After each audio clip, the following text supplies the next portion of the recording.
Tadi kan Mbak sempat ngomong energi terbarukan ya. Energi terbarukan dengan green energy, dengan apa? Energi ramah lingkungan tuh sama nggak sih, Mbak? Sebenarnya energi terbarukan adalah salah satu bagian dari green energy atau ramah lingkungan. Ramah lingkungan itu lebih luas. Kalau ngomongin green energy, kalau ngomongin green energy, ramah lingkungan itu lebih ke kayak lifestyle. Lifestyle, kayak gimana tuh Mbak? Kita masih asing banget sama ini. Waduh. Kalau misalnya energi terbarukan hanya bagian dikit. Karena gini, gimana sih kita hidup itu bisa tidak merusak lingkungan, sebisa mungkin itu sejalan dengan lingkungan. Sebenarnya tapi bukan kembali ke kehidupan masa lalu lah ya. Orang banyak mengira antropologi terus itu mempelajari kehidupan tentang masa lalu gitu. Terus juga yang namanya ramah lingkungan itu kayak kehidupan masa lalu lah, bukan. Tapi kita itu berselaras dengan kehidupan. Di 2018 saya masuk ke IBK-nya. Itu saya lebih banyak bekerja sebagai surveyor ya, survei untuk energi terbarukan, baik mikrohidro, PLTS, terus juga tadi di mana kalau pembangunan energi terbarukan itu bukan hanya secara teknis, aspek teknis, tapi juga aspek sosial. Jadi sekaligus secara teknis saya survei, saya perencanaan, secara sosial juga saya pendekatan ke masyarakat atau disebut dengan metode live-in. Metode apa, Mbak? Konsep live-in.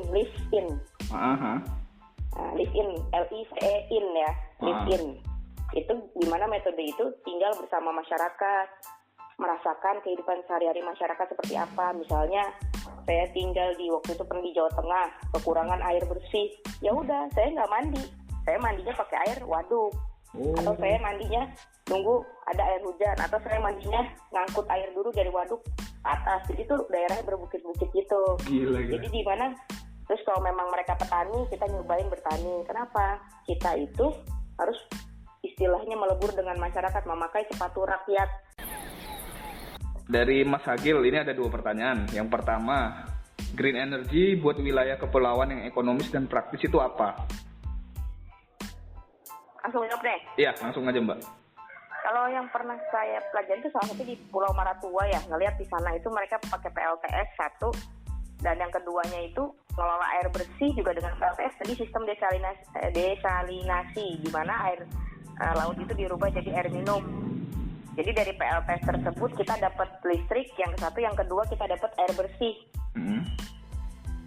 Jadi itu paling gampang di kepulauan Pulau Maratua di daerah Kalimantan Timur di Berau. Jadi yang paling tepat itu biasanya kita bangun-bangun di daerah kepulauan itu PLTS, pembangkit listrik tenaga surya. Memang pengelolaannya harus tadi dibuat kelompok pengelola supaya lebih terawat dan ada pemasukan untuk biaya maintenance-nya. Itu apa ya? Kalau dari saya balik, mata itu memberimu penglihatan, hati memberimu arah, dan hidup itu sesuai daya dukung lingkungan agar selamat dunia akhirat. Oke, itu sudah cukup? Itu aja. Iya, nggak usah banyak-banyak. Jadi kita selama kita hidup itu mikirin juga kalau mau berbuat sesuatu, mikirin sekitarnya. Bukan, tadi kan Mas Memen banyak ngomong masyarakat, bukan hanya masyarakat tapi lingkungan. Balik lagi ke tadi aspek teknis dan sosial, ibaratnya sosialnya masyarakat, teknisnya lingkungannya. Apakah sesuai dengan daya dukung lingkungan? Oke. Itu Mas Memen. Lingkungan hidup dan masyarakat. Obat momen. Iya, jadi lingkungan hidup dan masyarakat tuh harus saling berdampingan agar terciptalah daya dukung lingkungan yang lebih baik lagi.